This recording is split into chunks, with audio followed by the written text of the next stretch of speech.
kuliah sambil kerja di pertama kali karir saya itu diawali di Televisi Republik Indonesia atau TVRI Stasiun Yogyakarta. Saya mendirikan Communication Academy itu sebagai salah satu cara saya untuk mencari kader-kader baru dan sekalian atau istilahnya giving back ya. Saya harus memberikan kembali kepada profesi saya, kepada dunia broadcasting yang membesarkan profesi lambe turah, ya kan? Itu kan setiap saat banyak sekali beritanya, gitu kan? Ya, perkara benar apa tidak tentu kembali kepada kita.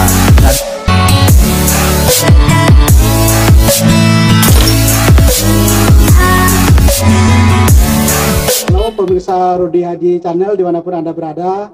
Hari ini saya berkesempatan untuk mewawancarai seorang presenter TV yang cukup ternama di Indonesia. Kemudian beliau ini adalah juga CEO Communication Academy dan juga penulis buku. Nah, itu 3 aja yang saya sampaikan. Yang selanjutnya nanti dengan Pak Bro dia nanti akan kita tanya-tanya tuh. Dan ini saya akan berbincang-bincang dengan beliau. Ya, beliau adalah Bapak Doni De Kaiser. Assalamualaikum Pak Doni. Waalaikumsalam warahmatullahi wabarakatuh. Apa kabar sahabatku, Bro Rudi? Sehat selalu, brother. Ya, siap. Sehat selalu Pak Bro. Alhamdulillah. Alhamdulillah. Ya. Baik, kita langsung aja nih Pak ya. Siap. Saya deg-degan nih diwawancarai Bro Rudi nih. Ya, yang saya tahu, saya sering nonton di Show itu mewawancarai banyak narasumber. Nah, sekarang Oblas mewawancarai yang punya acara. Nah, ini gantian. Waduh, keren. Ya, yang pertama, saya sebenarnya membaca buku Ayo Jual Diri. Kemudian di situ juga disampaikan profil Pak Doni. Kemudian saya baca lagi buku Jurus Sakti, Jurus Public Speaking. Ya, di situ juga banyak kata-kata mutiara motivasi yang saya dapatkan dan saya penasaran ingin mengorek lebih jauh gitu. Kemudian yang saya ingin tahu adalah bagaimana perjalanan karir Bapak ini menjadi seorang presenter TV hingga mendirikan sekolah Communication Academy gitu. Nah, ceritanya itu bagaimana? Baik. Waduh, terima kasih Bro Rudi. Ini kalau bicara tentang perjalanan hidup dan karir saya, kayaknya nanti selesainya 30 episode deh. Tapi saya akan coba persingkat bahwa apa yang saya alami dalam karir saya ini sebenarnya dibilang saya memulai karir ini dalam usia yang sangat muda ya. Jadi tahun 2020 saya genap 30 tahun di dunia. Tapi saya memulai saat usia masih sangat belia. Jadi saya tamat SMA, sambil kuliah, sambil kerja di pertama kali karir saya itu diawali di Televisi Republik Indonesia atau TVRI Stasiun Yogyakarta. Jadi saya pas sambil kuliah di Jogja, sambil tahun 2000 saya dimutasi promosikan ke TVRI Stasiun Pusat Jakarta. Mulailah di situ saya aktif sebagai seorang jurnalis. 2004 saya dapat kesempatan tugas sebagai reporter Istana dan saya menjadi produser program-program kepresidenan. Nah, itu yang saya banyak juga tuliskan, Bro, di dalam buku Ayo Jual Diri ya.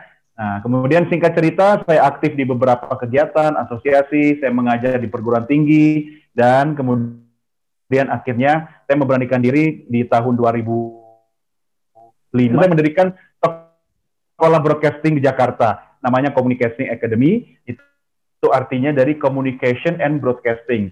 Dan Bro Rudi kan sudah pernah hadir ya di sekolah itu ya, kita pernah berjumpa di situ, dan saya senang sekali karena di dunia profesi saya ini, membuat saya banyak Bro Rudi ini aktif sebagai seorang memiliki konten di YouTube ya kan. Nah, ini saingan saya ini. Udah show sendiri ini keren ya. Gitu kira-kira, Bro. Nah, kemudian itu perjalanan singkat. Okay. Iya, dipersingkat. Kemudian mendirikan sekolah Communication Academy, sebenarnya apa nih yang mendasari itu? Bagaimana sesungguhnya keinginan Pak Bro ini mendirikan sekolah itu gitu? Saya sebenarnya menjalani profesi sebagai broadcaster ini kan karena passion ya, karena seneng ya Bro ya. Jadi pengen banget kalau misalnya banyak orang-orang yang bisa meneruskan profesi saya. Nah, di satu sisi saya kadang melihat banyak teman-teman yang sesama profesi mungkin kesulitan dalam menyiapkan kader. Di sisi lain saya juga melihat sebenarnya banyak potensi di negara kita untuk orang-orang yang bisa menjadi seorang broadcaster, contohnya menjadi TV presenter, reporter, interviewer, ya kan? Atau mungkin menjadi seorang pembicara yang baik, menjadi public speaker dan sebagainya. Nah, berangkat dari hal itulah, bro, saya kemudian daripada saya mengeluh ya, daripada saya kemudian komplain pada keadaan, lebih baik saya terjun langsung. Jadi saya memutuskan untuk mencari, mendidik, dan menyiapkan kader-kader. Dan salah satu cara yang paling efektif adalah mendirikan institusi pendidikan dan pelatihan. Jadi sebenarnya saya mendirikan Communicating Academy itu sebagai salah satu cara saya untuk mencari kader-kader baru. Dan sekaligus saya mengajak teman-teman, bukan cuma saya bro, banyak juga sahabat-sahabat yang kemudian bergabung di dalamnya, menjadi tutor, menjadi mentor, menjadi pengajar, sehingga kita merasa profesi kita ini, yang saya bersyukur ya sampai hari ini masih menjalankan profesi saya bisa sharing, dan saya bisa menyiapkan kader-kader penerus. Dan saya merasa bersyukur banget bro, karena sebenarnya saya ini harusnya sejak 10 tahun lalu udah orang belakang panggung ya, udah lebih fokus di belakang layar. Tapi ternyata masih diberikan panggung, masih dikasih show, masih punya kesempatan untuk tampil, jadi ya menurut saya ini bonus lah, luar biasa.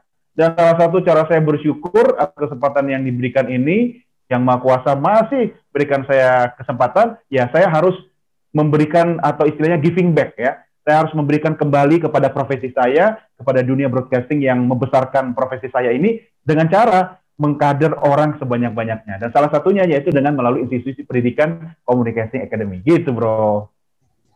Oh ya, saya baca juga di buku Juru Sakti itu ya, memang ya banyak menerima, memberi begitu. Dan ini keren menurut saya Pak. Betul.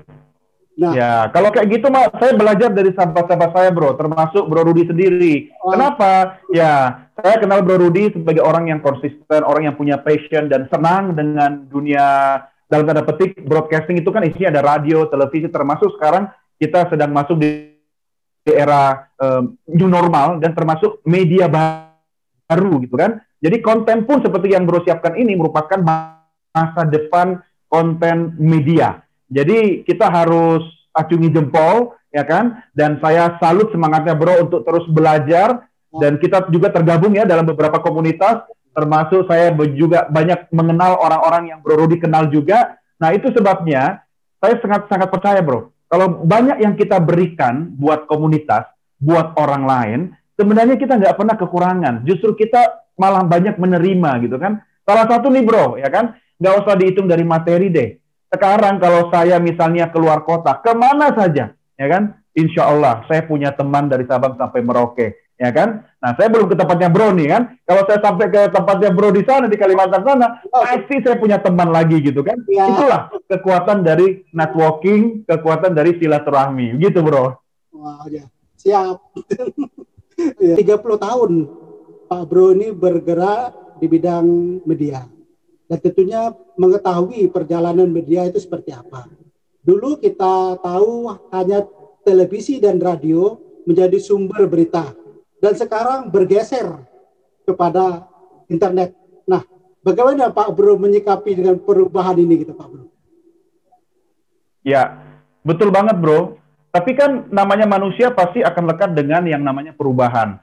Yang tidak berubah sebenarnya cuma satu, yaitu perubahan itu sendiri. Jadi, sejak kita lahir sampai nanti kita kembali ke Maha Kuasa, kita akan sangat lekat dengan berbagai perubahan, termasuk teknologi, ya kan, alat-alat yang digunakan dalam membantu kehidupan manusia. Nah, cuma saya tetap yakin, bro, yang namanya media televisi, dia akan tetap eksis dan tetap ada. Tapi, tentu terjadi pergeseran.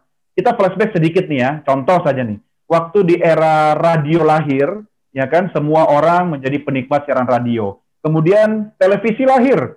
Ada yang mengatakan, wah kalau ada TV, radio akan punah gitu kan. Ternyata enggak juga, ya kan. Sampai sekarang saya termasuk orang yang menikmati siaran radio. Bahkan seminggu sekali saya masih siaran di radio gitu kan. Nah kemudian orang ketika televisi lahir, banyak yang mengatakan bioskop juga akan tutup. Ya kan. Ternyata sampai hari ini pun juga bioskop tetap eksis. Kenapa? Karena setiap orang punya kebiasaan, punya kulturnya, punya istilahnya, setiap media itu punya bahwa sekarang semua media menjadi media konvergensi, media online, ya yaitu kita sekarang bisa memilih konten kita sendiri yang kita suka, acara berita jam berapa gitu kan. Nah sekarang kan tidak, kita bisa memilih konten yang kita suka sendiri. Ada televisi berlangganan. Ya, kalau kita suka siaran berita, kita cuma nonton TV berita. Kalau kita suka TV kuliner, kita cuma nonton program kuliner. Kita suka film, ya misalnya HBO gitu kan, nah, kita cuma nonton film-film tersebut. Nah kemudian itu yang melahirkan televisi semakin segmented ya, tersegmentasi. Dan sekarang dengan media internet bro, lebih canggih lagi ya. Saya tetap yakin televisi masih tetap ada. Karena tidak semua orang ya juga nonton konten melalui gadget ya kan atau gawai. Masih banyak kok orang-orang yang mungkin di keluarga seperti mertua saya, orang tua yang mungkin lebih nyaman ketika nonton program di televisi konvensional begitu kan. Saya juga bro, kadang-kadang malam itu sebelum tidur nonton TV, tapi lama-lama saya yang ditonton TV karena ketiduran gitu kan. Nah cuma karena sekarang eranya sudah berubah, ya kita juga harus berubah. Artinya saya bro atau penonton program ini juga pasti akan memilih sesuai dengan kebutuhan langganan koran. Seminggu sekali saya membayar majalah berita mingguan, ya kan? Kalau sekarang kan enggak, bahkan gratis, dan kita dihujani dengan berita. Coba bro lihat, bangun tidur pagi di WA, di Line ya kan, di grup WA, isinya tautan atau link ke situs-situs berita. Sebut saja misalnya detik.com gitu kan, hampir tiap detik kita mendapatkan berita. Yang kedua, kita juga bisa mendapatkan informasi atau berita melalui media sosial, ya kan? Contoh Instagram, ya, Twitter, itu kan isinya juga memberikan tautan kepada situs berita. Bahkan nih, kalau mau jujur nih, ya saya nggak tahu, Bro Rudi ngikut nggak? Lambe Turah, ya kan? Itu kan setiap saat banyak sekali beritanya, gitu kan? Ya, perkara benar apa tidak, tentu kembali kepada kita. Nah, disinilah Bro, menariknya bahwa karena kita dikelilingi oleh informasi yang banyak sekali, kita harus menjadi orang yang cerdas dan bijaksana. Jangan sampai kita termakan dengan yang namanya warta dusta atau berita bohong atau hoax. Gitu bro. Banyak sekali informasi yang saya dapat ini Pak Bro. Jadi kita sekarang dikagetkan oleh pergeseran-pergeseran tadi, dan ada yang sudah siap, ada yang tidak siap gitu Pak. Ya ini yang perlu didengar oleh pemirsa Rudi Haji Channel tentunya.